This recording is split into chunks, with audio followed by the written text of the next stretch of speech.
Hey everybody, welcome to Kingdom of Honor. I'm your host, Sandman Shane Sabunia, along with my good buddy, the Honorable Jeff. Hello. And Jeff, I was on YouTube last night, and I was like, kind of like just looking through for something to watch briefly before I went to bed, and I noticed that Battle Riot 3 was last night. So Really? I know we haven't followed NW for a year now, maybe close to 2 years, but I really enjoyed the first two Battle Riots, so I think I'm going to actually give that a watch today at some point. Yeah, maybe I will too, because I from what I've been hearing is Hammerstone has become like the top star in that promotion. He seems to Yeah, be the big draw that they've got now, which is good because I said it a couple years ago when we were watching it, he's a 5-star player. You know, he's there had to be a reason he was to stick around there. So I mean, them building an organization around him would have been the reason for him to stay. well, that and the fact that he actually signed a multi-year contract. You know, when they were at their height, when right after Jacob Fatu had won the title, and there was the whole dynasty versus the Hart Foundation and everything, they signed him to a multi-year contract. Oh, did they? Yeah, and then everybody left from there. Literally everybody left. Right. So he ended up pretty much being him and Richard Holiday, I think, were the only two left in the dynasty. They started bringing in other people, and but I keep seeing tweets and news stories of him, little things that happen, and it just keeps being about Alex Hammerstone. I don't hear much about anybody else from there. I'm sure Myron Reed is still there. I heard Tom Lawler is still there, but he's also working New Japan too. So who knows? Yeah, it's pretty much it. The guys that we used to watch there is probably Vance Warner, still there. Probably Myron Reed, Von Erichs, Fatu, Hammerstone. Well, the whole I can't remember what they were called, but Fatu and his organization, whatever his little group was. Contra. Yeah, Contra Unit. I heard they're all still there. Yeah. But maybe I'll check it out and see, because I did like the first two Battle Riots as well. Yeah, so I'm thinking I'm gonna try to watch that today and give that a look. I wanted to call attention to it because I had, and I had seen like I still subscribe to NLW on YouTube, right? So I still see their things about they were doing this draft thing, so I wasn't sure what that was all about. So I'll probably those are only like 3 to 5 minute videos each too, so I'll probably at least look at the first couple and see what they were actually doing with that draft.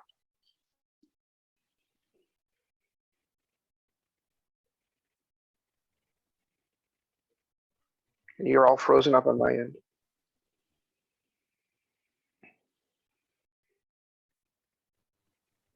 A draft on MLW. Yeah, you were frozen on mine too. So a draft on MLW. Yeah, they were doing some kind of a draft, so I don't know what kind of draft it was or what it was for, but yeah, they were doing a draft. I don't know if it was like a fan thing or, like I said, I'll give a couple of them a watch and see what it's all about. Maybe I'll watch all of them. It's like seven of them for like 5 minutes each. So I think like half an hour.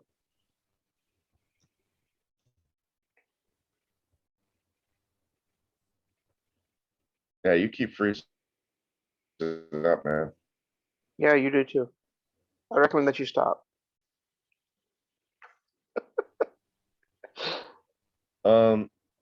This is about wiffle ball, dude. This isn't about the wrestler. Oh, is it? Okay. I didn't know. That's what I said. Oh no, yeah, because I just searched MLW draft in 2021 open draft MLW wiffle ball. Oh, so they're like putting the wiffle teams for the wrestlers to play against each other. Either that or MLW is Major League Wiffle Ball. Just another. Well, it's on the MLW channel, so I wouldn't think that's the case.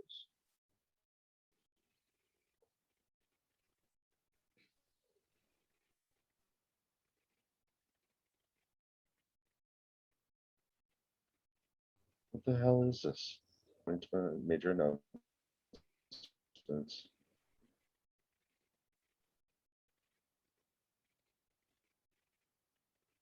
What the hell? This is not going well. Um. We're going to have to do a video to keep like this. Yeah, I don't know what this is all about, but it doesn't look. Yeah, I know. I don't know what's going on. I got full internet, so You have what?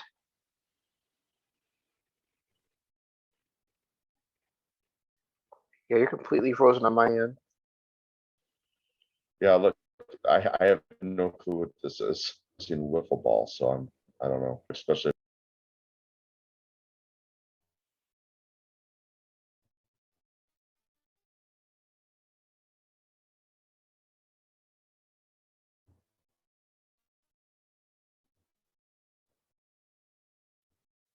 All right, am I still frozen? Yeah, you're still frozen, man.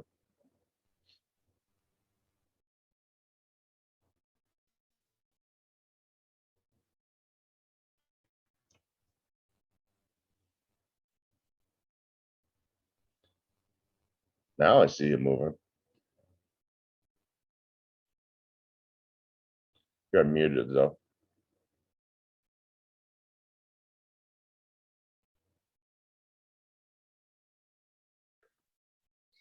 Okay. Well, maybe they're doing something fun with their wrestlers while they were on quarantine or something, and so while they were shut down. Because I think they just recently started doing new shows, other than they were doing those taped ones, like the underground ones. Right. But I think they just recently started actually doing live shows again. So maybe they were just kind of doing something fun with that draft. Yeah, possibly. I don't know. I'll watch like an episode or so. I'll watch the first episode and see what it is. But yeah, there's it keeps referencing wiffle ball and everything that I see. Yeah, interesting. All right. So I just wanted to mention that to start with, so I didn't forget. But I'm really enjoying. I stopped watching Dynamite for a while, mostly because I was just kind of tired of them. Like just like carrying over storylines from Dark and Dark Elevation into Dynamite and expecting to like know what was going on. Well, yeah, I mean, But you got a I guy that really go ahead. I was gonna say you get a guy that walks in with a title shot, and they're like, "Oh, he's 10-0," but we don't know anything about him because it's the first time we've ever seen him. Right. And so that still kind of annoys me a little bit. But I've been watching Dynamite every week, regardless, and the last 2 weeks have been just amazing, absolutely amazing. And now with the Mm-hmm. new news, they just brought in Andrade recently. Now Nick Gage is there. Yeah, look at that. We've got Brian Cage, Kristen Cage, Adam Page, um, Ethan Page, Nick Gage. I think I just want a Cage Page Gage battle royal. That's all I want. Just all of them in the ring at the same time. That would be a battle for the ages. Who else is there? There's another Cage too, right? Brian Cage and someone else. Christian Cage. Christian Cage, yeah. That's just insane. It is. Two cages, a gauge. It kind of makes you understand why that sometimes not let people use their names, right? Just not getting confused. Right, exactly. I don't know. Do you know anything about this Nick Cage or Nick Gage? He sounds like he's some big time badass, but I've never heard of the guy before. Not to say that that's really means anything, but no, I know he's big in GCW, and I think he's the GCW World Champion. And I mentioned I was going to order that homecoming show this weekend. I've not gotten a chance to order or watch it yet, but I'm still planning on doing that. And he was actually wrestling Matt Cardona last night on that show. But I mean, you kind of get the impression from what MJF was saying and his look and the way that Jericho responded that he might be like like a Homicide or a New Jack type character, right? Well, the way that New Jack maybe. Excalibur was talking about him too. It was, things like he literally died in the ring one time. Right. For 6 You minutes or know, something, I think it was, right? 9 minutes. yeah. So I don't know. I mean, do we want another just New Jack? I mean, I know we had issues in the beginning with Jimmy Havoc because that's all he could do, and then we found out he could actually do other stuff. Bringing in a guy like Nick Gage, if it was a one-off match, that'd be one thing. Well, that's what it seems like it is, at least at this point, right? I mean, they've only announced him for this one match. Yeah, but I saw somewhere that he'd actually signed the contract. So. Oh, really? Interesting. Whether that's true or not, I guess I don't know. There's so many rumors about contracts right now, especially with AEW, that it's hard to figure out what's real and what's not. No, I mean, to answer your question, no, I do not want a New Jack or a Sandman or that type of. All we do is punch and kick and maybe one wrestling move here and there. But if Gage is actually a wrestler who happens to just use weapons in his matches, sometimes that would be different.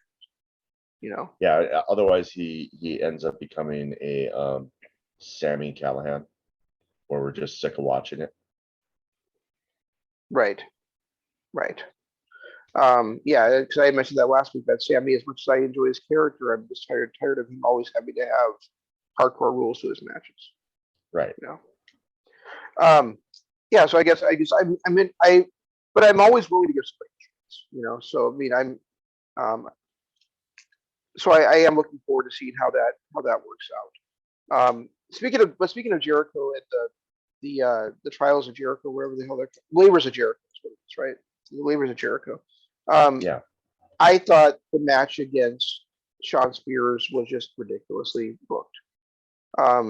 I thought it was, and I realized the goal is, let's give Shawn Spears a rub against Jericho. Let's get Jericho to the next stage of the labors. At the same time, if you're in a match where you're allowed to use a chair and your opponent isn't, once you get them down, you're not going to stand there posing with the chair.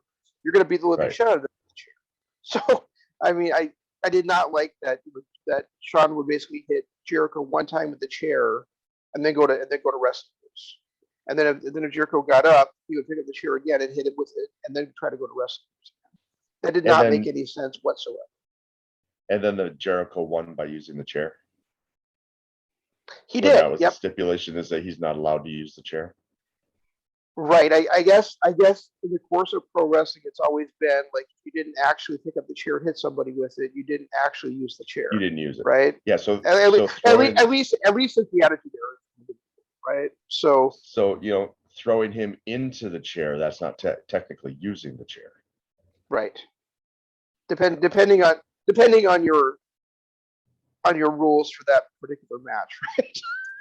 Well, I mean, you got to think AEW does have their issues with that. You remember the gentleman's agreement match where they weren't going to do anything dirty, but Moxley hit a paradigm shift into a barricade that was not breaking that gentleman's agreement. Really, Cat. Yep. And even before that, Cody would just take his belt off and start whipping people out of nowhere, and the referee would disqualify him or even admonish him. Well, they do say that Hulk Hogan at the height of his face run was the biggest heel in the business. Yeah. Because he did the finger pokes, he did the back rakes, he did all the heel moves. Yes, he sure did. But came across as the biggest face on the planet. Right. So, but my big thing with it was, and yeah, I mean, I did notice that too, throwing him into the chair. And I figured as soon as Shawn Spears set that up, that's what was going to happen. But especially when he went to get another chair, instead of taking that off there to hit him with it, it was pretty obvious that's the match was going to finish. But my big thing with it was, if you're allowed to use a chair and your opponent isn't, why would you stop beating with the chair? Especially when the idea is, I don't want this guy getting to my leader to be able to have a match with him. Right. So. Yeah, and I mean they're taking a twist on it. When he was talking about the next challenger, I thought for sure it was going to be Wardlow, and then to have Nick Gage come in, which I know nothing about Nick Gage, so I kind of want to do a little research before Wednesday, just to see what he is. But I think that AEW has really kind of hit it out of the park the last couple of weeks. I really like the way they're setting up this match between Paige and Omega. Finally setting it up for All Out. Seems what they're go shooting for. And Kenny wasn't that a bit confusing though? I mean that I want it to be for All Out. Don't get me wrong. That's what I want. I mean, I'm going to be at All Out. Obviously, we've already talked about that. And if I were to have been able to like handpick what's the main event I want to see it All Out, it would have been Kenny Omega versus Cage. So not only would I do I think that's probably the biggest match they can do right now that they haven't already done on a major level, but I also just think it'd be so perfect for him to come back to Chicago and win the title at his second opportunity at it after losing to Jericho. But I thought it was very weird the way they set it up, just because not the match itself. I think the match itself is fine, but they implied the match was going to happen later on in that show, and it didn't. And then it didn't happen last week. They never said it was going to be 2 weeks down the road, and so I was anticipating at the end of FyterFest Night 1, didn't happen. Because anticipating it at FyterFest Night 2, didn't happen. We're finally getting it a Fight for the Fallen. Right. Yeah, and I mean, I guess I didn't hate the promo things. I mean, they kind of been setting it up, but they didn't.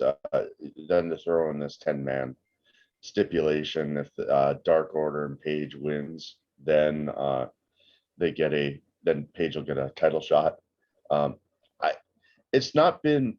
It really hasn't been AEW's way to start promoting a match, start building for a match a month and a half ahead of time.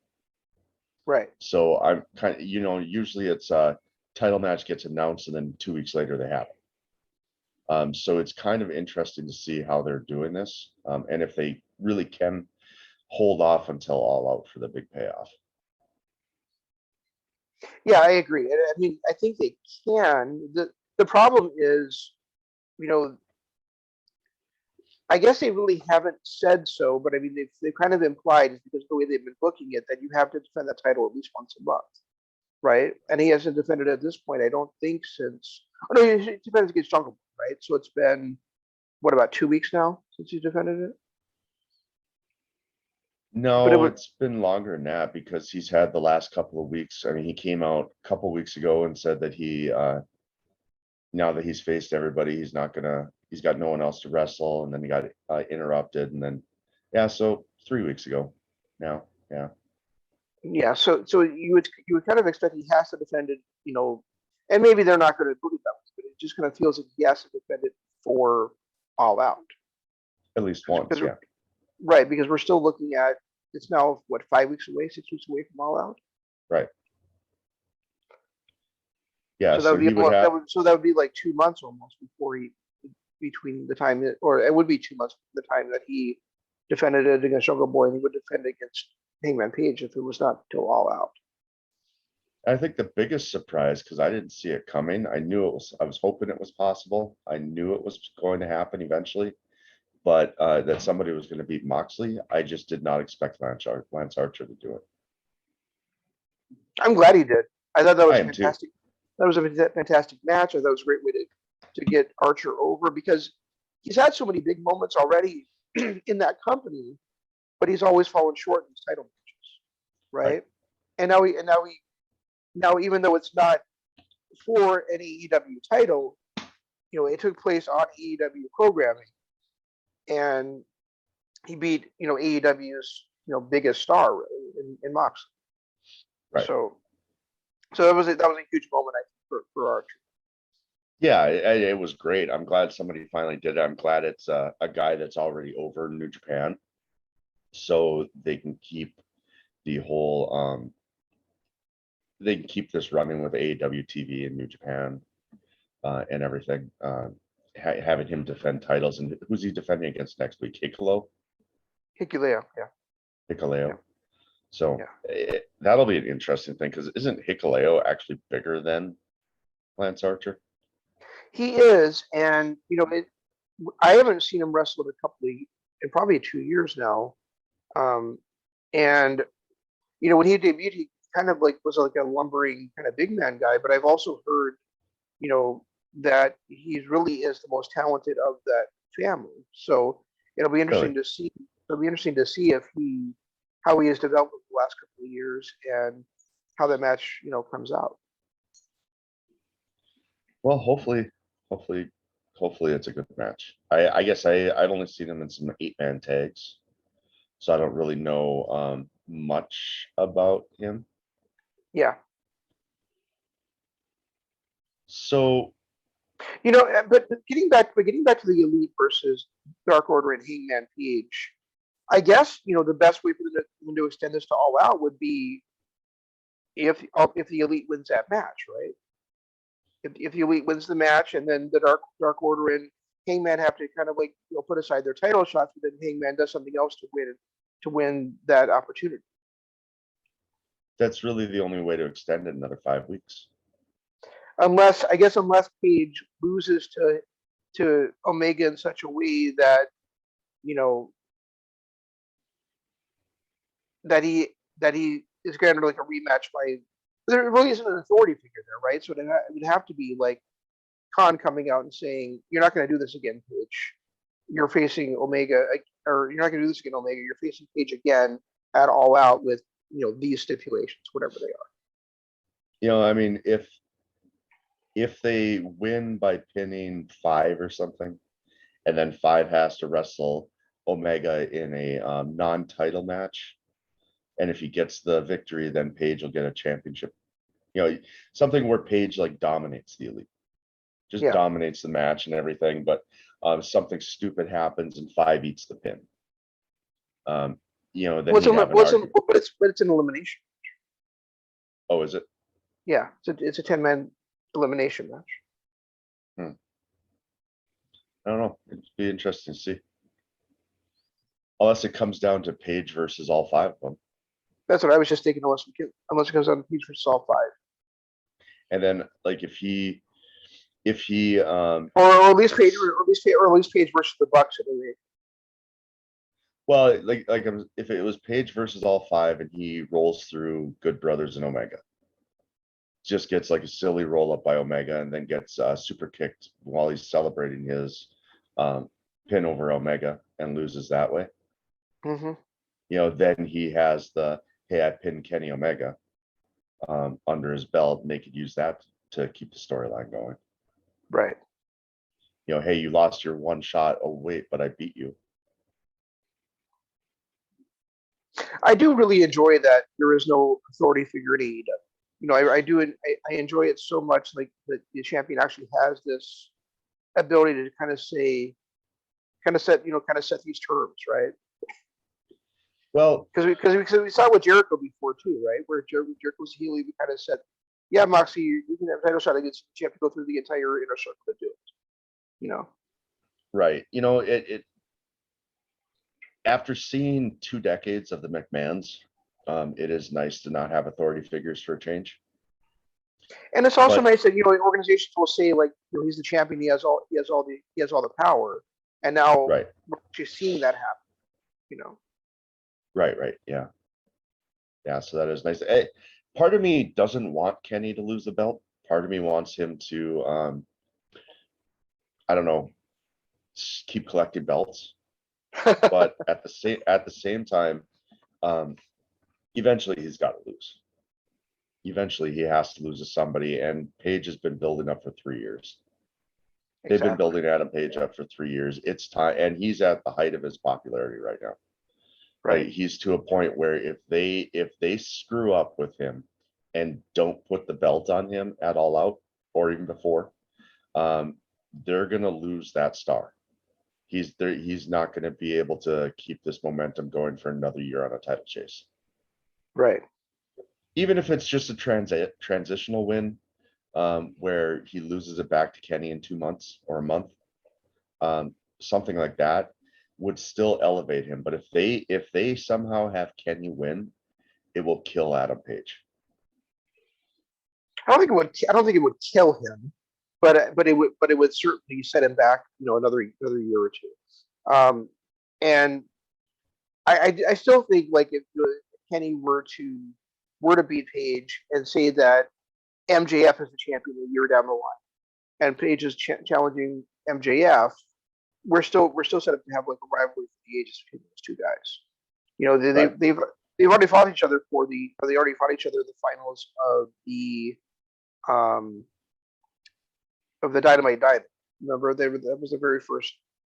That was Paige's only 2 singles losses in the company are, no, 3. I'm sorry, he's lost 3 times now, right? So his first 2 losses were to Jericho and MJF. The only other singles loss he has is to Bryan Cage. So I mean, his having a 4th loss to Kenny Omega and only having 4 losses in the entire company is not like it's going to kill his career. I disagree with you. It just means he has to be built back up. I just think right now with him, it solidifies him as a star. You know, it solidifies him as a main eventer and a star. And perhaps more importantly, there's nobody else you can see Omega losing to. Right. You know, I mean, there's nobody else that's built to that level, other than probably Cody, and Cody theoretically cannot ever get a shot at the championship. Right. I still like, we had the final of the Eliminator tournament or whatever. At what Revolution was it? When it just felt like this is supposed to be a grudge match and it really wasn't. Right. It still doesn't feel like it's a grudge match between them yet, which is kind of weird but then again, I understand why, because neither one of them actually turned on the other. It's just they lost the tag titles. Neither one of them actually turned on each other, so it's not really a grudge match if you think about it.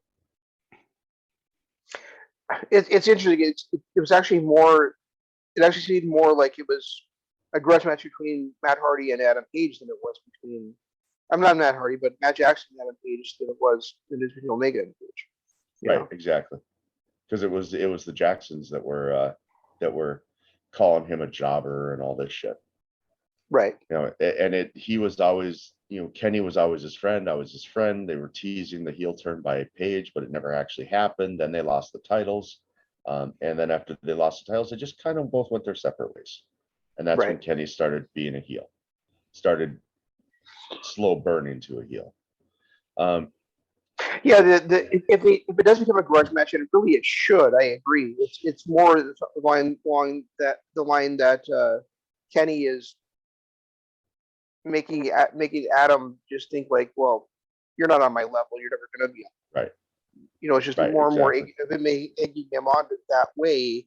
That's going to lead to the bad feelings between the two. The call back to the Buckshot Lariat from that tag team title match against the Bucks. Did you catch that on 8 Dynamite? Yeah.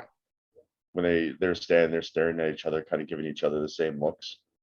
When he was, you know, like, I got you, I could have had you right now. Right. Type of callback. I thought that was kind of, that's still probably my favorite all-time tag team match. It is. I can't think of, I mean, the Bucks versus the Golden Lovers was great. Okada and Ishii versus Golden Lovers, but that Page and Omega versus the Bucks is still my all-time favorite tag match. Yeah, it's going to be very, very difficult to beat. You know, I mean, we had seen earlier that year, right? Seen earlier that year, Mustache Mountain against Ciampa and Gargano, and that match was great too. Great match, yeah. But this match is cooperative. Yeah. Yeah, and it was because of so many things: the storylines, the actual wrestling, the callbacks, the fact that everyone in the match did a callback to somebody else that isn't even with the company, like Paige doing the chicken wing, doing Marty's 52 fake out and then the chicken wing, and the Bucks did the Doomsday Device. Yes, like they did. And it was just great. It was such a great match. I almost want to go back and watch it again. Is it anywhere? Because AEW doesn't have a streaming service, do they? Not their own. They have that PR Live, and I don't think we actually bought that. So it might be on your computer somewhere. Man, I would love to go back and see that match again. That's, at this point I too, AEW I, I, should re- have I a really streaming wish. service. Yeah, I was gonna say I really wish they would develop a streaming service. They have enough now. I mean, I understood it a year ago, 2 years ago, that especially when they don't have the physical rights to All In, that's ROH's product. But they have enough now between Dark, Elevation, and Dynamite, their pay-per-views, being the Elite, Sammy Guevara's blog, the Road to shows. Remember when they were doing those, the Road to All Out and all this stuff? They have enough stuff that they could easily, I don't have it saved to my computer. They have enough stuff that they could easily set up a streaming service and charge me $10 a month for. Yeah, I think. Well, I don't know. I mean, $10 a month. Yeah, I suppose 10 would probably be okay if they included the pay-per-views. But I would expect that they would probably set it up like Impacts, where the pay-per-views would not be available for a few months down the road. Right. And I don't know. I don't know that I'd be willing to pay $10 a month just to be able to see the past pay-per-views and the past items. Well, I mean, they would have to have some original content and things like that. Maybe if they did it like the WWE network was, where you pay $10 a month, you get the pay-per-views for free type of thing, and then had the content that they already have, they could start working on little documentaries and things like that. They could work on other stuff going forward. But at this point, there's been enough content that I would love to be able to go back and watch again. Like I would like to go back and watch that Jungle Boy versus MJF match from a couple years ago. I'd love to go back and watch the MJF heel turn.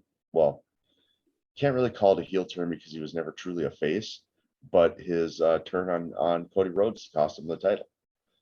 There are matches throughout this that I'd love to go back and watch again, and I just can't.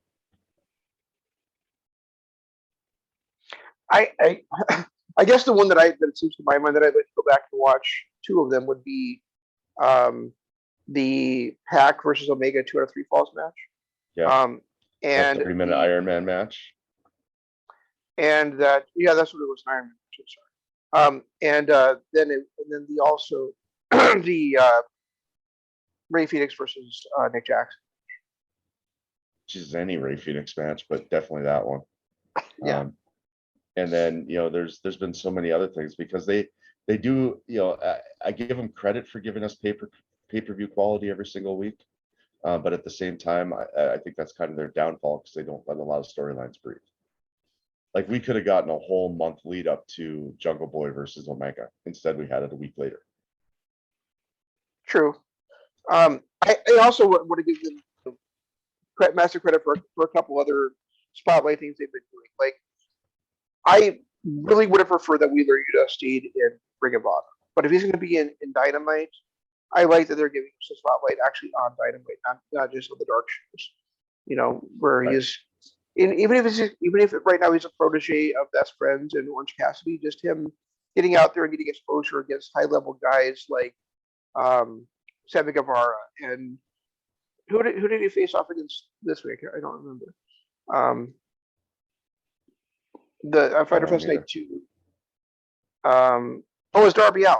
So because Wheeler Yuta got to wrestle both night 1 and night 2 of FyterFest, just like Darby Allin. That's really cool. Whatever happened to his partner that he had in MLW? I don't remember who his partner wasn't in MLW. Jimmy Yuta. He was Jimmy Yuta and somebody else. I know that. I just don't know who it was. Because I remember when they broke him apart in MLW, they were acting like Jimmy Yuta was nothing, and he was and this other guy was the next big thing. It wasn't Myron Reed, was it?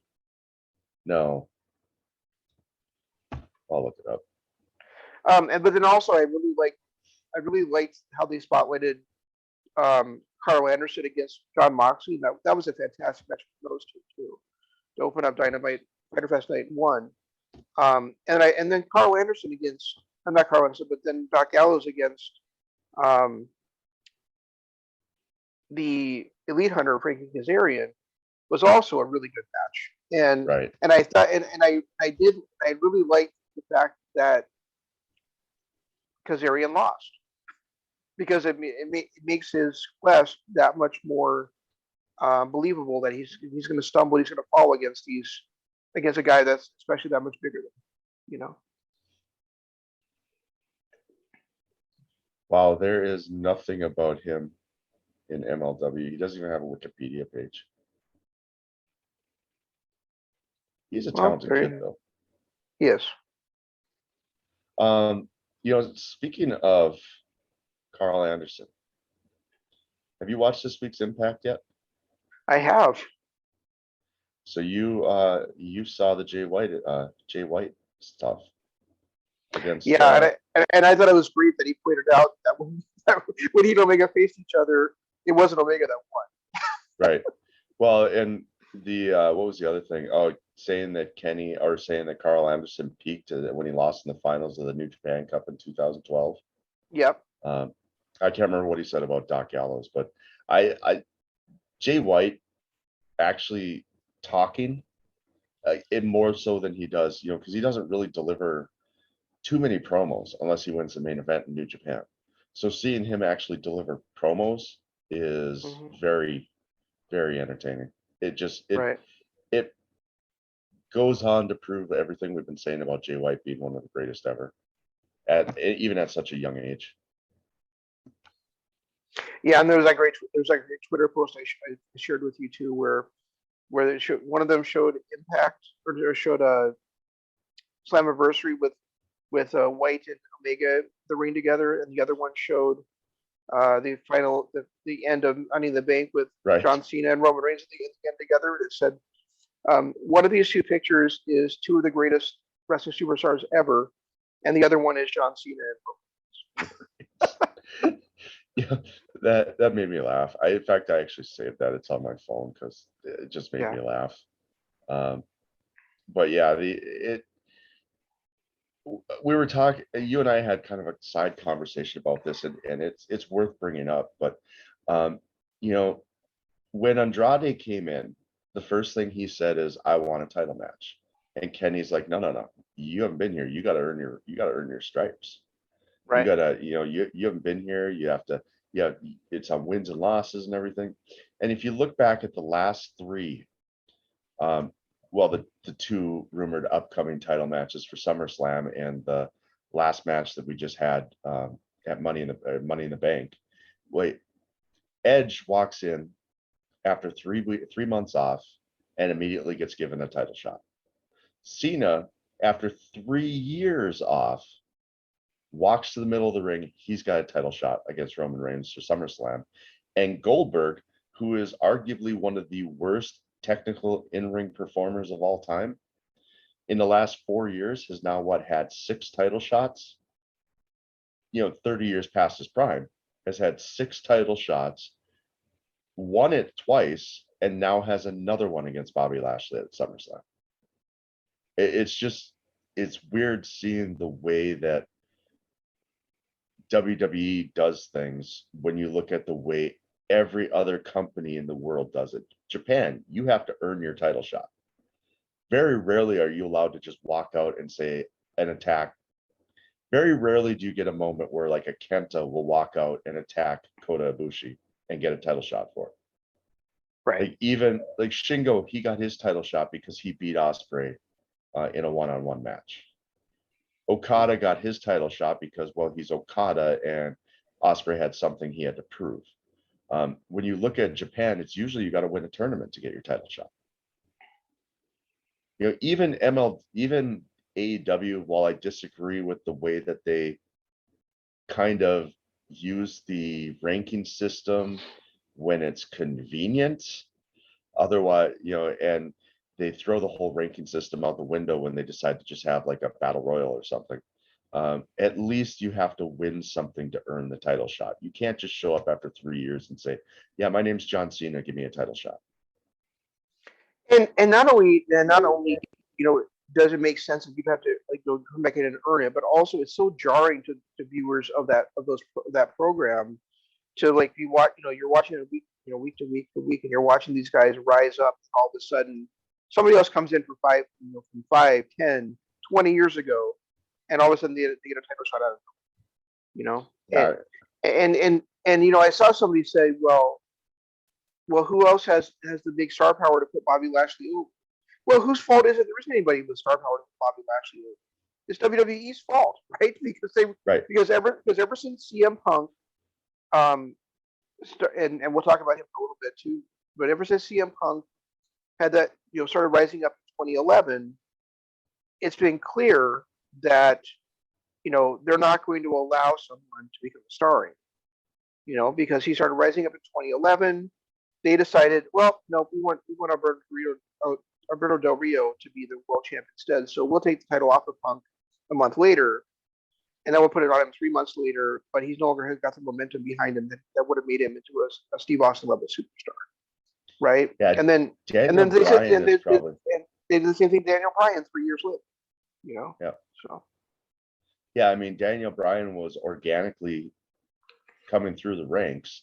And granted, when he did win the title at WrestleMania 30, it's still one of the greatest moments of all time. But that lead up to WrestleMania, all they did was bury Daniel Bryan. Yeah. He'd win the belt, they'd strip him of it. He'd win the belt, they'd strip him of it. He'd win the belt, they'd strip it. And then they did nothing but tear him down in promos, calling him a B++ player and all this crap. No, Jeff, they did not strip him of it. They held it in the meetings. Oh, yeah. Same thing. I know. I thought it was funny that they praised him. Sorry, go ahead. It's like he was organically rising to that Stone Cold level, right? With the fans. And when Stone Cold rose, McMahon just went, all right, let's do this. When anybody else since Stone Cold has tried to start rising to that level, they shoot him down, they fire him down. Dolph Ziggler, another one. And then they get behind their hype machines and they push them down people's throats, whether people want it or not. Roman Reigns, perfect example. Bobby Lashley, another example. They've wanted Bobby Lashley to be a superstar since 2002. But even with guys like Reigns and Lashley, I don't think they're ever going to let them get the popularity of somebody like Austin or Rock or Cena. No. They're not going to let them, even with the company driving that popular, they're not going to let them get to that level anymore. Yeah, I think Cena because they don't want anybody to be above the brand, just like the NFL doesn't want anybody to be above the brand. Yeah, I think Cena might have been the last, and as much as hardcore fans hate Cena because he was a vanilla babyface for 15 years. He did put on some great matches, and a number of great matches he was involved in. So you can't just say, oh, he was carried by CM Punk, really, because he had this amazing match against AJ. He had this amazing match against Kevin Owens. He had this, at some point you have to give credit. Yeah, Umaga. Yeah, at some point you have to give John Cena credit for the talent he had. He was able to resonate with their core fans, which is the kids. The kids are the ones who talk their parents into buying shit. And he was able to resonate with the kids, and he's a good-looking kid. He could cut decent promos. Actually, there were times he cut great promos. And then when you look back at his rapper gimmick and how he rose through the ranks to begin with, he was a legitimate superstar. But he's probably the last superstar that they'll ever create. My friend Chad Matthews, he had written about wrestling in quite a while, but he and I had a conversation about his book, The WrestleMania Era. If you haven't read that, I know you don't read, but that book is fantastic. Where he went back and basically took like the 99 best superstars from the Attitude Era, from the WrestleMania era, and he put together a bunch of numbers and ranked them from 1 to 99. Or maybe it's 90. Maybe it's 1 to 90. I can't remember exactly off the top of my head right now. But are we talking just WWE wrestlers and what they did in WWE, or everybody? No, it was. I think it's mostly WWE and WCW, but it's basically from the WrestleMania era on. So there's also like ECW included in there as well. Cena would have to be top 5, easy. I think he was, and I think The Rock was number 1. Just because it took into account like all kinds of pay-per-view numbers and attendance numbers and things like that. But we discussed it. We discussed that John Cena there, and he used a very I think apt phrase that kind of explained why one of my problems with Cena was he is an awkward athlete, right? He's not this smooth, crisp wrestler way that purists would enjoy. He really he comes across as sloppy to me, but he's not really sloppy. It's just that's the way his body moves. Right. And so it took that him kind of saying that for me to like really like reevaluate my opinions on it and see like how much he really is better than I ever gave him credit for, just because he knows when to pop a crowd. He knows when to get the crowd behind him. And even and like you said, like that run where he was United States champion, he was doing those weekly open challenges. Yep. That really got, I think, was a driving factor getting like the indie wrestling fan on his side too. It's tough not to say John Cena is one of the best wrestlers of all time. Because he is. It's I mean, not just when you look at it, you look at draws. You look at like I was watching something, I can't remember who it was, Andy Murray maybe, from What Culture, was talking about how AEW is secretly quietly building the next big star. Like right now, when you look at wrestling, who's the biggest draw in the country, in the world? It's Kenny Omega. People are on him like white on rice. They can't stand him for this reason or that reason. He's doing his job. You look at when his run really started in NJPW, he sold out as a main eventer, a Gaijin in the main event of Wrestle Kingdom. They sold out the Tokyo Dome 2 years in a row with him in the main event. They were talking about how buy rates, went from 70,000 to 100,000 buy rates for Wrestle Kingdom when he was the champion. And like stuff like Dominion, and then they said the same thing with AEW and what he does to Impact. Like Impact, their buy rates for this last pay-per-view were almost triple what they've been for Bound for Glory. Were almost triple what they were 3 years ago. And a lot of that's because of Kenny Omega. So when you look at straight superstars, who is a superstar in the world right now, it's Kenny Omega. John Cena was that same thing for WWE for almost 2 decades.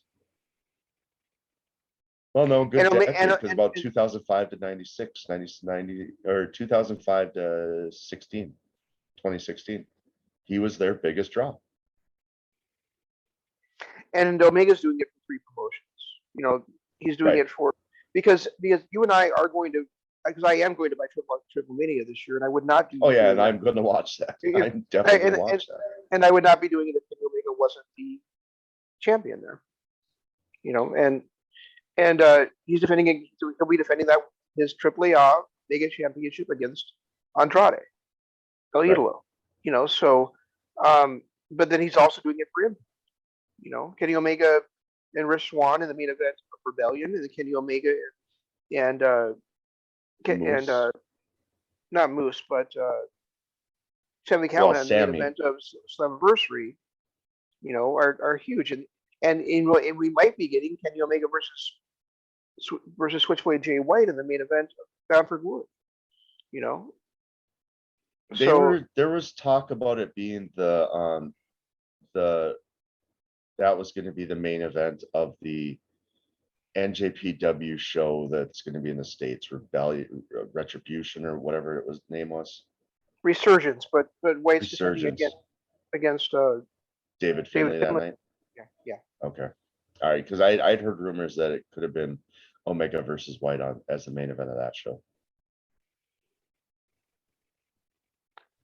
I don't know. I know we're in a different world now. I realize that, but I also know that Omega had very strongly implied he was never going to wrestle for NJPW.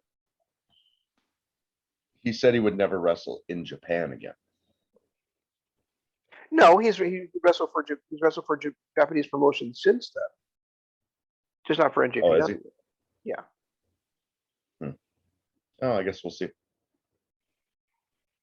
Yeah, he's also I can't remember which organization it was, but what's his reason for never wanting to perform for them again?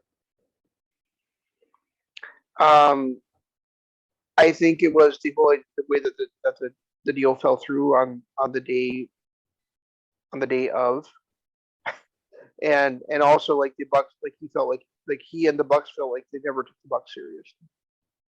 They never realized what stars the Bucks really were. Well, I will give them that they never realized how big the Bucks really are, but they did allow the Bucks to grow and move ranks and put on matches against like God, and they did allow the Bucks to become like. The thing with Kenny is Kenny has the God-given talent to be what he is now. He has that talent. But if it had not been for NJPW throwing their eggs into the basket, would he have ever become that? I'm not agreeing with Kenny's stance. I'm just and I don't even know for sure that I'm speaking correctly for him. I'm just telling you that's what he very heavily implied at one of the Starcast events.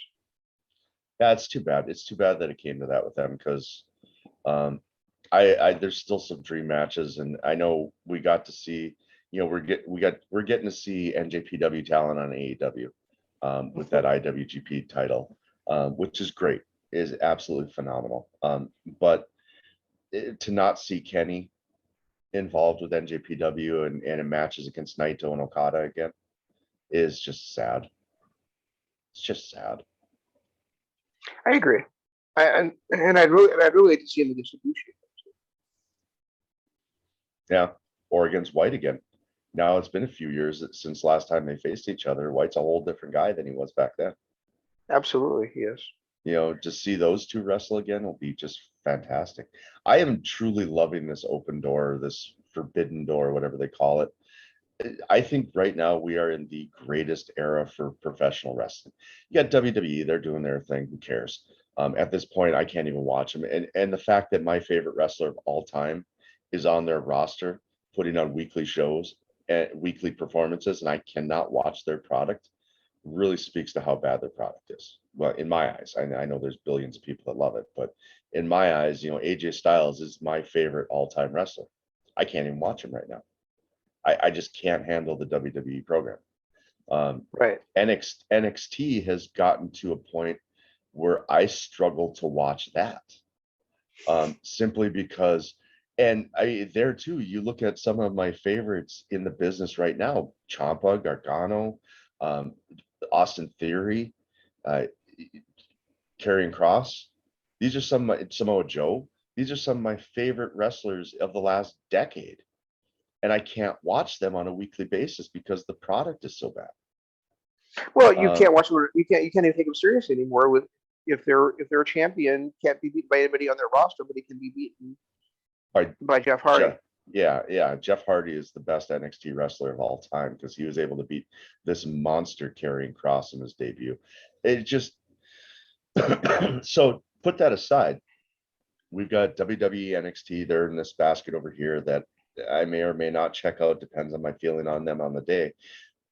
But when you look at Impact, you look at NWA, Ring of Honor, AEW, New Japan, them all working together is becoming one of the greatest things I've ever seen in wrestling. Yeah. And you didn't go down this road I thought you were going to go down. So let's just go down this road for a second here. Because when you were talking about building up a superstar, I did not think you were going to Kenny Omega. I thought you were going to talk about what they're doing right now with the other guys, like Sammy and MJF and Paige, but especially with Darby Allin. Darby Allin, to me, and we actually had talked about this on their original Super Show after Double or Nothing about a fighter or a Fight for the Fallen about how much Darby Allin was impressing us. Now it's like 3 years later, Right. he's at this spot where he feels like he, I know Ace Austin is inevitable, but I feel like Darby Allin. It feels inevitable he's going to be the top star in professional wrestling in the next 2 or 3 years. The only problem I have with Darby Allin is I can see him being kind of a niche product where he's going to be really, really Undertaker-ish. Like there's going to be the fans that love him, love his character, but at the same time, there's going to be some fans that are like, yeah, I respect him, but I think. You think so? I mean, it seems, and I forgot to see Jungle Boy in that sense, but well, and that's but it feels like the two biggest. The two biggest reactions from the crowd are Jungle Boy and Darby Allin. Yeah, but I was going to say that the rest of that What Culture thing was actually revealing who they are saying is going to be the next, who they see AEW kind of quietly building up to be the next mega superstar, like a Kenny Omega, like a John Cena, like a Hulk Hogan, like a Ric Flair, like a Rock, Stone Cold, is Jungle Boy. And they said the reason why, they're taking their time with Jungle Boy, where they're not thrusting him into this main event spot. Yeah, he won a battle royal, so he got a title shot. That's a one-off thing. It's just seeing if he could hang with the best. But he had his little run against Jericho. His first ever singles match in AEW was against Jericho, and he technically got the win because Jericho gave up after the 5-minute overtime. When Jericho couldn't beat him in the 10 minutes he said he could. Then his next match was against MJF. MJF was a lot more seasoned at the time. So losing to MJF was actually good for him because he wasn't ready to transcend past that spot. And since that MJF match, all he's done is rose more and higher and higher and higher in popularity to, I can't remember, was it that first Dynamite? No, it was their last pay-per-view. When he walked out in front of that live crowd, I don't know that I've heard a pop for anybody like that since probably Cena at that at the Royal Rumble when he came back. And when people pop for him immediately, and then they realized that he hated him and started booing again. But I think that might have been the last time I've heard a pop for a wrestler that loud, and that was for Jungle Boy. So he's already got the fan support behind him. He's got the catchy theme song. He's got the look, and he's still developing. He's proving that he can hang with the best wrestlers in the world. He's not there yet. He's not that top draw yet. People are not going to pay to see him wrestle in a main event right now. But in 5 years, I could see him being where Kenny Omega is right now. Yeah, they're doing a great job with it. I agree. I mean, MJF, Sammy, they're going to be top draws too. But MJF is going to be like that Ric Flair, like people are going to pay to see him get beat. Sammy, it all depends. Like Sammy's always going to be that reliable hand, probably like the Naito of AEW. I think he's going to be a top star in this industry for a long time, but I don't know if he's ever going to be that top draw. I view him more as a Tetsuya Naito. Where he's going to be, everybody's favorite. People are going to love seeing him wrestle. He's going to put on great, great matches. He's always going to entertain, but he'll never be Okada. Sammy Guevara, you're talking? Yeah. That's why I put him as a Tetsuya Naito. I think he's going to be there, but I don't think he's ever going to be that top guy.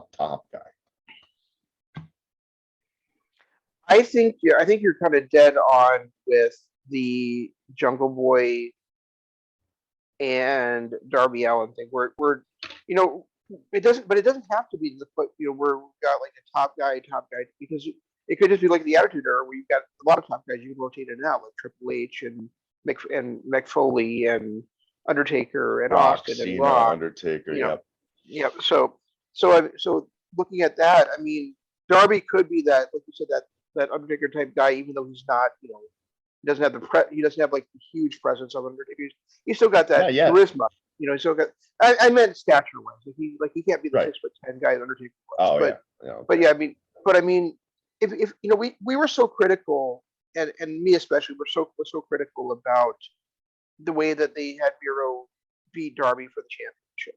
But looking at it a different lens, like I'm looking at it right now, maybe it wasn't like making Miro look weak. It was more making Darby, lose the title without looking, because he got crippled beforehand, and Sting didn't help him out, and he basically had no chance against Miro because of what had gotten beaten, the way he'd gotten beat down before that. So I mean, really, he was instrumental in making that TV title more than just a mid card championship. It actually means something.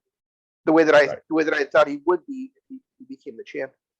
I no longer look at Miro as the TV champion, so he's basically like their Intercontinental champion, right? I look at it like it's a different division, and I don't think like Miro is necessarily lesser than Kenny Omega, right? He's just defending a different championship. They've done a really, really, really good job with their titles. So where you can look at everyone, and I'm including the women's title too. You can look at any one of their titles main eventing a show and not think twice about it. Right. Like they've done a really good job of making their titles seem prestigious, and not just the heavyweight title, but every single one of them. Every single one of them is a title to be chased. And they've done AEW has done a great job with that. Really great job. I agree. Yeah, but yeah, and I told you this earlier in the week too, but I feel like Dynamite has been so on fire the last 4 weeks. Like, it's just been so tightly written, and you don't realize how much is actually happening, and nothing feels like it oversees its welcome. Nothing feels like it gets a short shift. I think they're just doing brilliant wrestling television, right, on a week-to-week basis. Yeah. And I know that's something that is a little bit of a heartache for you sometimes, because you're like, well, yeah, they're doing such great wrestling television on a week-to-week basis. Why do I want to bother with the people? But at the same time, I feel like they're doing a great job of balancing that out. Like, they're doing great matches on a week-to-week basis. At the same time, they've got these long-term storylines that have these great payoffs to them. That's my opinion. Still trying to figure out who the hell Jimmy Yuta wrestled with as a tag team. And I really go ahead. I found it's Jason Cade. Okay, whoever that is. Yeah, exactly. But when they broke up that tag team, Jason Cade was the guy they put all their apples in, and now 4 years later we're still talking about, well, now Wheeler Yuta, but I don't even know who Jason Cade is anymore. Now I lost my. Oh, I really I was very, very happy, and I know the crowd was too, and I think you probably were too, Jeff. But I was very, very happy to see Chavo Guerrero appear on AEW Dynamite this week. I was too, as the new advocate for Idolo. Especially considering the last time we saw him was unceremoniously in a Feast or Fired match, getting fired from Impact, TNA at the time. And Chavo is a guy that I never really felt like got his due. I felt like he was a whole lot better, especially when he was with Eddie, than he got credit for. I really feel that way. I really enjoyed him in Lucha Underground too. Yeah, he was good there too. Yeah, it's nice to see. I mean, even if he's not going to wrestle, it's nice to see him there in that role. I do think he's a very good talker, and I think him representing Idolo is going to be great. And I did see something about the original plan was, going forward for it to be another Guerrero representing Idolo, like she did originally when first debuted. And there was some backlash about it. I'm not sure where the backlash came from or from whom, but if it led to Chavo being there instead, I'm fine. Backlash on Vicky representing him? Yeah. Really? I know you weren't too thrilled with the idea either at the time. No, but I don't know if you're what kind of backlash would have caused them to change course, I'm over it. It's been 15 years now. I'm over the excuse me. Just that screeching excuse me. It's having a negative response where it used to be like, oh good, now we got a good storyline coming out to, oh my God, X-Pac heat. Go and just get off my TV, Vicky. Gotcha. It's just become that for me. I think she does a good job with Nyla, but I think her being exposed as much with a guy who's going to be a main eventer is going to wear on me quickly. Gotcha. Yeah, I can see that, I guess. Yeah, I can see that. All kudos to Vicky, though. I mean, she had no business being in the entertainment field or anything like this. She was, the wife who was behind the scenes and everything, and she took the ball when was given the chance and turned into a hell of a performer. Her run with Edge and Big Show and even Dolph Ziggler there for a while was some amazing stuff. I like what she does with Nyla Rose, and this is somebody who had nothing to do with the entertainment business. She Right. was just the wife of one of the greatest wrestlers of all time.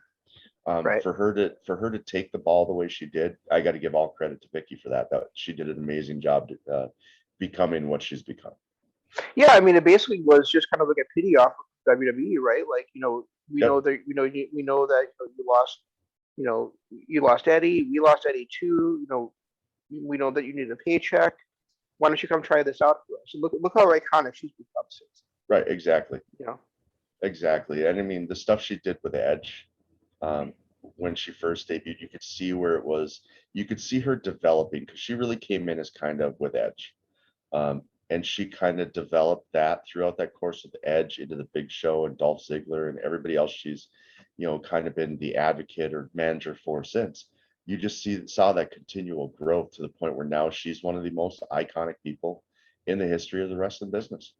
Yeah, and I understand like we were saying that she said that kind of screeching is like just old, like de rigueur now. But I just encourage you to think back to a year ago when they did that TikTok video with Inner Circle, and and when she popped up there, people were that was such a great feeling to see her, Right. Yeah. I just, for me, it's one of those grading things. And for me, a lot of it's not so much the performer. It's just, I'm tired of it. Kind of like people got with Cena being the vanilla babyface. Sure. People started overlooking every good aspect of his career, every good aspect of what he did in the ring, because they were just so tired of seeing the same old, same old. And for me, that excuse me screech has that same effect on me. Where it's like, I'm tired of it. If she can get past the excuse me and I can hold on till she actually starts cutting a promo, I'm usually pretty good. But it's just as soon as I hear the excuse me, that high pitched excuse me screech, I'm like, I turn off the TV. I just can't do it. Do you remember when we watched that NWA anniversary pay-per-view 3 or 4 years ago? Yeah. And do you remember like what guy on there just like drove us crazy? We didn't understand like what was going on there. I mean, it was the first time we saw Sammy Guevara, right? But it's also the first time we saw another young superstar, Ricky Starks, right? Yep. And did you hear the way the crowd reacted to him being the new FTW champion? Yep. Could you ever have imagined that when we first saw him? No, and I think since he's been in, even when he was in NWA, when he showed up in NWA, I couldn't stand him. Right. But once he signed with AEW, he's really started to grow into being a performer, and I really enjoy him, especially when I started listening, paying attention more to Dark and Elevation and hearing him on Dark doing commentary with Taz and Excalibur. Mm-hmm. It brought out a whole new version of him that was just fun to listen to. I still think one of the best broadcast teams that I've heard in a very, very long time is Excalibur, Taz, and Ricky Starks on Dark, because they they somehow don't sound like they're calling a match. They sound like they're three fans watching a match, ribbing each other the whole time while they're doing it, but still paying attention to what's in the match. They just sound like they're having fun. They're three fans having fun. And it's enjoyable to listen to them. But yeah, Ricky Stark says, when I heard him cut that first promo on the NWA 70 show, I immediately hated him. Like I knew I was never going to like him ever. Right. No. Right. But then, and then the other guy too that we hated on there I still can't stand is Dexter Lumis. But right. Yeah, I know what you're talking about because we both hated him at the time when he came out and cut that promo. We're like, what the hell is this guy? And and seeing the way that Cage was turned on, and the way the crowd kind of loved the fact that he was turned on, right? They're like Right. cheering, they were cheering so hard for Starks hitting that spear and for Starks being the FTW champion. It was like wait, wow, like is like the entire world in on this joke against Bryan Cage, and it kind of, as much as I enjoy Bryan Cage, I had that feeling of Schadenfreude, right? Because I hated what he did with Impact. I hated how he was the Impact World Champion. They basically just he just immediately disappeared from the program, right? I mean, he might have had like 6 matches after he won the Impact World Championship, including the one he lost to Tessa Blanchard. Tessa. And then for him to show up and basically like be like yet another Impact champion that just kind of left on bad terms of the promotion, and then show up as a heel, no less, in AEW, and then for him to kind of like have the star continue to keep dropping. Like I said, as much as I enjoy him in the ring, he kind of deserves it. He needs to. I find it hard to believe that as a babyface, the crowd won't eventually get behind him just because of the way he can move in the ring and his size. And he's almost like a John Morrison or AJ Styles, and eventually the crowd's going to catch on, in my opinion. Right. But I do feel like he deserves at least this little bit of a doubt. He needs to stop being the Kurt Angle of now. And when I say that, I mean when Kurt Angle first started out in the business, he stole everybody's moves, everybody's sounds. Like he was doing the Ric Flair woos. He stole I can't think of his Ken Shamrock's ankle lock. And belly to bellies, and belly to bellies. And Chris Benoit's rolling Germans. Yeah. Yep. He stole all that. And that's why Bryan Cage has kind of gotten to that point with me too, because he took the Who Better from a guy played Mortis. What was his name? Chris Kanyon. He's got the Kenny's Terminator clap. Yep. I hope he's so talented in the ring that I really, really hope that he does kind of develop his own. Even when he was and I really enjoy this Wolverine. That's really cool. Yeah. But we've been on for over an hour now, so let's talk about the other big news. I was going to ask you, Jeff. Do you think I'm even going to have a building to leave all out? Or do you think that I'm going to have like a crater to crawl out of to try to get back to my hotel in Chicago? Well, it sounds like Daniel Bryan is for sure signed with AEW. Mm-hmm. Like literally everything I'm seeing here is Daniel Bryan is signed. CM Punk is still in talks.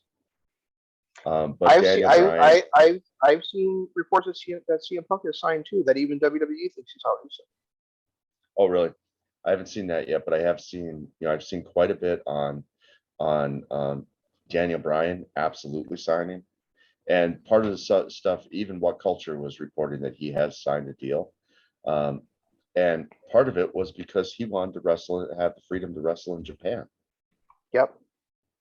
And they've got a working relationship with Japan. So, and I also saw that Living Color just this morning followed both AEW and Daniel Bryan. Oh, really? And Living Color are, for those who don't know, are the ones that sing Cult of Personality, CM Punk's many-year theme song, and two different promotions. the cons have the money to pay the expense, to pay the copyright for that. They if they, proved if it they, with if they, if they, they can pay for the Wild Thing and for and what's the name of the song? The What? Baltimore song, Jungle Boy. Yeah, that one. Yeah, Tarzan Boy is the name of the song. yeah, that one. It still drives me insane every time I hear Wild Thing come up and then Me John too. Moxley walk out. I miss his old music. I just don't think it fits him. But I mean, I guess I'm getting more and more used to it because it's happening. Um, I have been so like I don't know. It's weird because like CM Punk, I was for so long I wanted to see him come back, right? And then like the last couple of years, I just been like, well, it's been too long. But then you think about the fact that it took Christian Cage, didn't wrestle for 7 years either. Yeah. And we always say it's not the years, it's the mileage. Well, Punk only wrestled for like 13 years, 14 years before he retired. And so now coming back after a 7-year layoff, even though he's like what 3 or 4 years younger than me, so he's in his early 40s. I think he's 42 if I'm not mistaken. He still I think would have plenty of gas in the tank, especially on a sporadic basis. Well, yeah, and I mean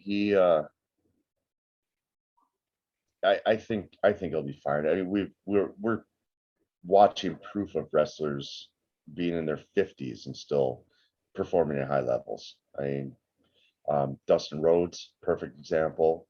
Minoru Suzuki, perfect example. Yuji Nagata, perfect example. There's plenty of people that can pull it off into their 50s. So 42 is not that old to me, especially when you look at a guy like Christian Cage, who's 47, and he's still performing after a 7-year layoff. He is still putting on matches that are just as good as they were in 2010. Yeah. So age doesn't bother me anymore. This, as from ringsidenews.com, 8 hours ago, CM Punk is 100% confirmed to appear for AEW in Chicago. Yeah, exactly. So,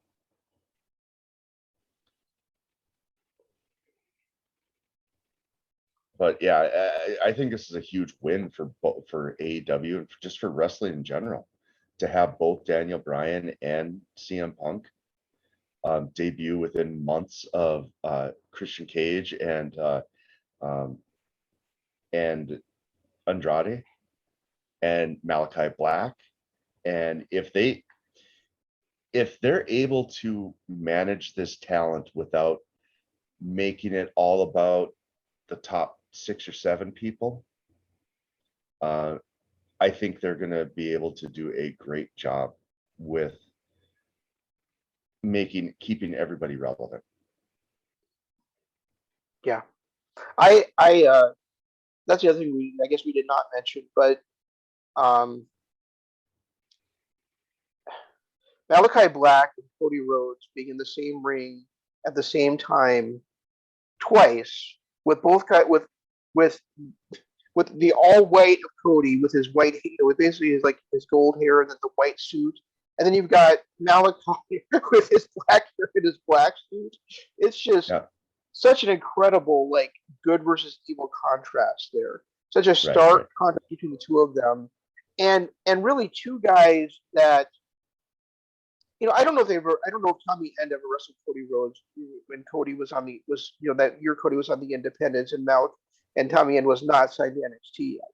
But those two guys in the same ring, I think, is just going to be a colossal collision on Fight for the Fallen this week.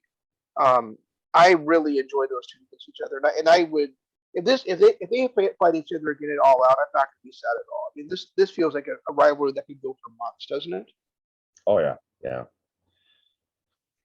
And it would get and as much as you and I are so hot and cold on Cody sometimes because it feels like he doesn't really know how to be a babyface, I think those two guys against each other could be a rivalry for the ages. It really, really does feel that way. Well, and not just that. I mean, Malachi Black is another guy that we couldn't stand him when we first saw him. Right. And then we talked about it before, his match against Ciampa kind of turned our feelings on him, and now Yeah. he's that kind of guy that I could see walk into a feud with Cody and not be upset about it. Just because I Yeah. think they're gonna have great chemistry together. They're gonna put on good shows. It keeps Cody busy and away from any kind of title, and it gives Malachi Black some legitimacy right from the start. And I'd be lying if another reason I wanted to bring it up right now is because I'd be lying if I didn't say that when I saw CM Punk signing, the first match I thought it wasn't against Malachi Black because there's two guys that are so great at striking, Right. to see and Punk, coming in and Malachi, also seems like the kind of guy that would just want to kill that fan buzzing, I mean, to me, that's like a huge match that I would want to see if Punk really is back, is Malachi Black against CM Punk. That's just me personally. So Bryan Danielson, as he's now going to be again, his real name is, he let his contract expire and they didn't have a 90-day non-compete clause. Right. That's crazy. Yeah. So my understanding is that they were planning on not debuting him until New York, but with Punk, with the recent thing that happened with Punk, like so quickly, they might have changed, right? We should be changing that direction. They're still looking at, from everything I'm seeing, is September 22nd at that the Wrestle Grand Slam event. Arthur Ashe Stadium. That's when they're saying that Bryan Danielson will debut. It's just, if you were AEW, Jeff, would you wait until All Out to debut CM Punk? Because I don't think I would. I think I would do it. It's still going to be in Chicago, so I think I would do it the Dynamite. At least have him come out at the end of the show, and then maybe he gets interrupted and he doesn't actually able to cut a promo or something. But then that you have that extra buy rate, people knowing for sure Punk's going to be at All Out. And see, that's what I was saying, that I thought Impact did a terrible job at. Right. If they had debuted, because they went into that night with too many mystery opponents. The only person that was announced from another promotion that was going to be on there was Kenny. If they had on the Impact before had run out Chelsea Green, had run out Thunder Rosa, and maybe even Finn Juice. Now all of a sudden you've got 3 other promotions where these people work, and they're like, okay, Impact's on. Maybe I should spend the $40 and see what these guys are going to do on Impact. Right. I felt like that was a huge mistake. They were trying so hard for the surprise appearances like they did last year when so many old WWE wrestlers debuted, that they missed a golden marketing opportunity. So yes, I truly think that CM Punk debuting the Wednesday before would be a much smarter idea. Because it's still in Chicago. I mean, you're still going to get that big Chicago pop, but at the same time, you're also letting the fans know, yes, CM Punk is going to make an appearance at All Out, and it'll be his first time actually addressing you, and addressing wrestling fans as a professional wrestler in 7.5 years. I mean, that's a long fucking time. It was Royal Rumble 2014, his last match that wasn't under a hood, right? On an indie promotion. So that's Didn't Impact do that with Christian Cage too? Where he debuted at the end of an episode of Impact, but the first time we got to hear him talk was on the next pay-per-view. That sounds right. It sounds right. Yeah, I think that would be a huge thing that would really help out buy rates. I really wish that's what Impact had done, because it would have driven a lot more interest from New Japan fans and Ring of Honor fans and NWA fans that are fans of these performers that would have been like, oh, okay, they're going to be there. They're Right. guaranteed to be there. So I will, spend my $40 in it just to see Finn Juice. I felt like that was a huge missed opportunity. Yeah, I think so. Yeah, and really, I gotta say, I was disappointed in the Slammiversary surprise. Chelsea Green, I enjoyed, but Finn Juice had already been there. No, Right. Jose was not somebody I was going to be excited about. Thunder Rosa. I guess I'd be more excited if I hadn't seen her on Impact on Dynamite so often. Right. And Mickey James, never really excited. So so Switchblade really was the only exciting surprise there to me. Really. Yeah. Yeah, I agree, and that's why I'm saying they really missed an opportunity by not promoting that talent was going to be on the show.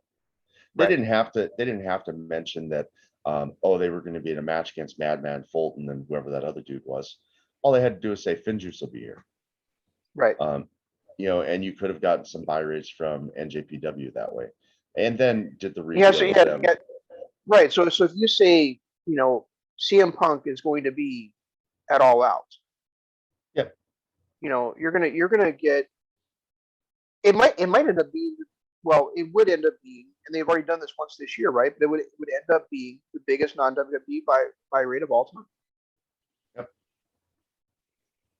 Yeah, and they actually, Dave Meltzer, and my love-hate with Dave Meltzer, but he was talking about how this last pay-per-view was the biggest non-WWE pay-per-view since '99, and he actually pointed to 922 as being bigger, as being their next big one, and that's the Wrestle Grand Slam. But if they announce that Punk's going to be at All Out, that one's definitely going to be their highest ever cap series. And also, the Dynamite after All Out is going to be the first time there's been a non-WWE event since the early 2000s that beats Raw in the ratings. Right. That week. Well, they already beat Raw. They beat Raw in the ratings every week. Not Raw. Yeah. SmackDown. No, they beat NXT. No, they beat Raw. They beat Raw this last week. Did they really? Yeah, it's SmackDown that's destroying everybody because SmackDown's on an actual network.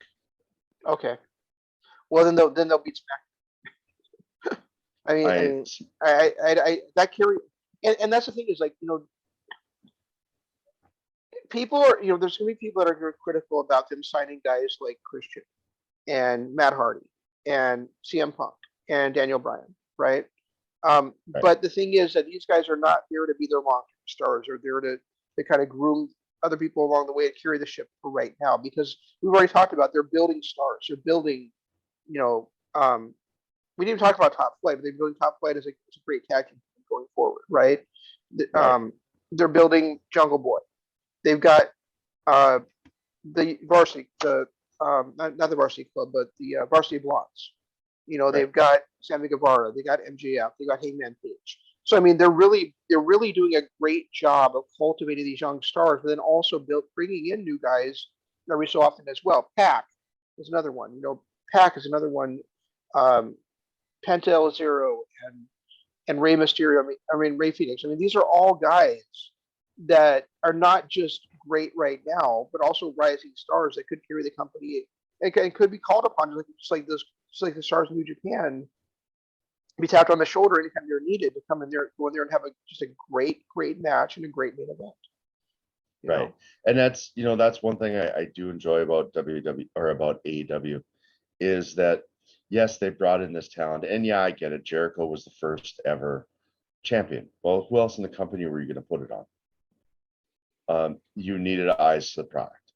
Jericho's the GOAT. He's the greatest of all time. Who better than to put it on Jericho to be the inaugural champion? So I'm not going to argue about that. And then people were like, well, Moxley won it next. Yeah, but Moxley is not, yes, he's an established star, but he's also considered still up and coming.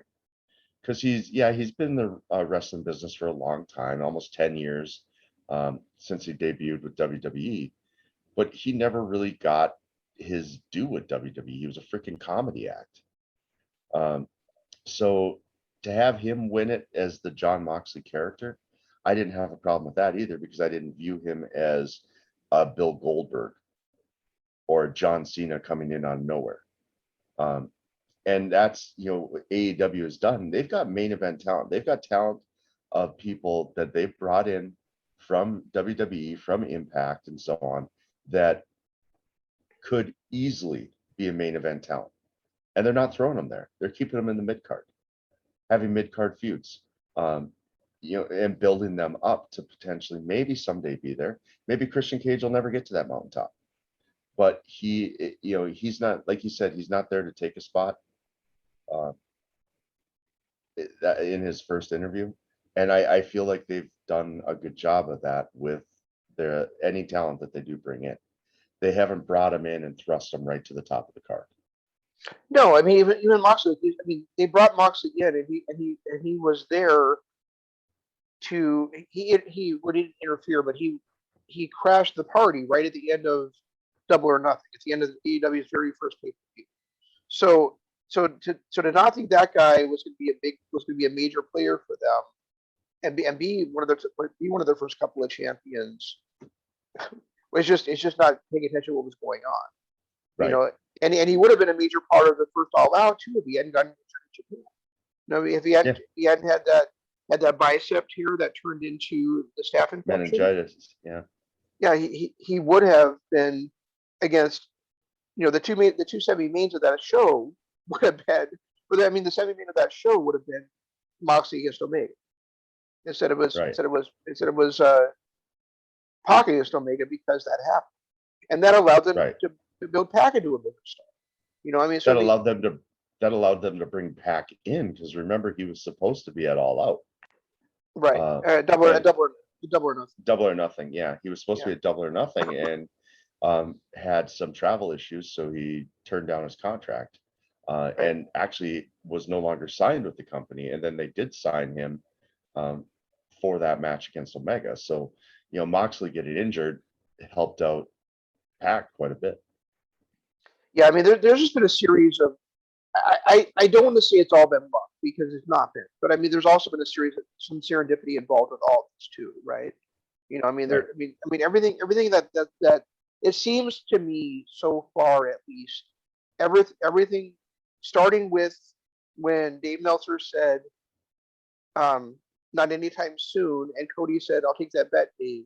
It seems like anything that anybody involved with the running of AEW has done has worked out very, very well. Yeah, and they do have issues. I'm not going to say that they're the greatest, because they do have issues. I still get annoyed the fact that I have to watch Dark and Elevation to understand the up and coming stars who are just going to appear on my TV with a title shot.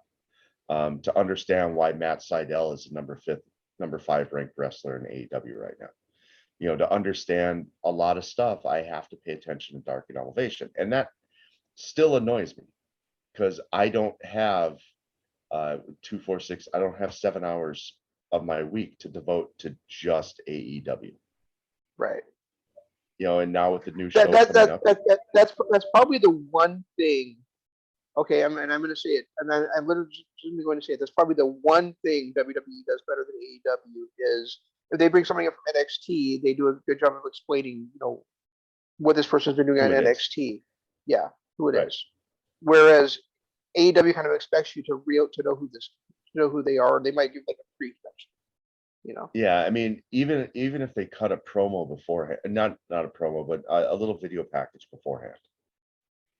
Showing some highlights of, like, I can't remember, Darius Martin, when he showed up with a TV title shot. It's like, who's this kid? I knew he was part of Top Flight. I had no clue why he deserved a TV title shot. Even doing like a 2-minute video introduction to show some of the stuff, moves he's been doing, and wins that he's had on Dark, would have made that moment a whole lot better. That's my one complaint about them. I think everything else, I think the way they're building stars, I think the way that they utilize the talent that they have, I think the fact that they give us great wrestling on a Wednesday and not build everything for the pay-per-view. Um, I wish there were, the one complaint I have is that you have these guys showing up saying that they're ranked competitors and we have no clue why. Yeah. I mean, yeah, of course, I've complained about the fact that it seems like a pay-per-view is just a big Dynamite because they make Dynamite so great. But I can even look past that. If they would straighten out the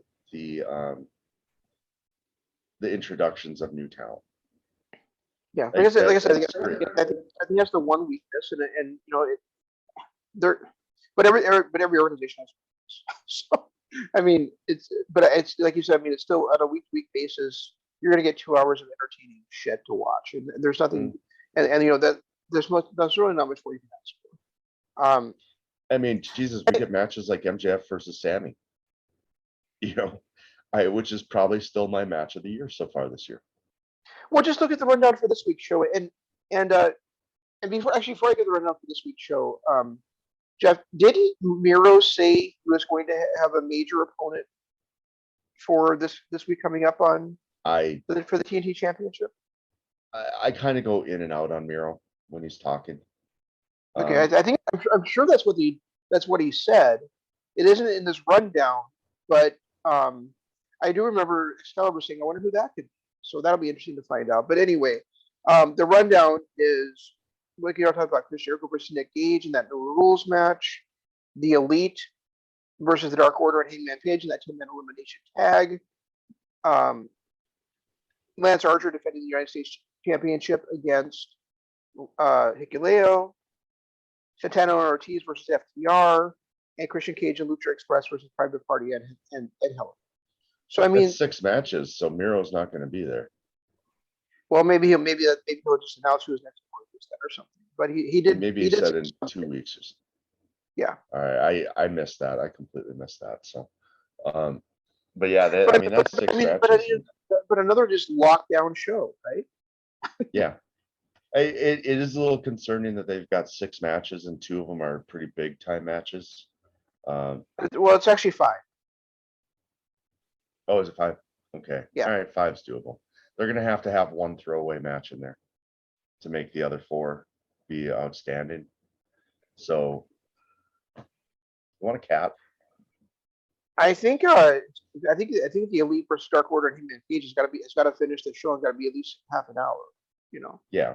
And I'm thinking the Jericho versus Gage match to really sell it is going to have to be a good 15 to 20 minute opener. Yeah. But I think the 6-man tag can easily be a short match. Yeah, the FTR versus Inner Circle, that's a grudge match, so that's going to have to go a good 15, 20 minutes as well. And then you're going to have Archer will probably be Leo like 7 or 8 minutes, so that one probably won't take very long. And then of course you've got promo time and backstage segments and everything. Yeah, so I can't see Miro being on the show. Maybe just a quick backstage interview or something. Yeah, maybe he did say 2 weeks. Maybe that was my mistake, but interesting. All right, so one more thing I did want to mention. We can talk about this more as it comes up, but there has been a pure title match announced for night 1 of Glory by Honor, and it's actually within the foundation. So Jonathan Gresham will be defending against Rhett Titus. Oh. So Rhett Titus is challenging the guy that cost him his title. His title. I like it. I like it.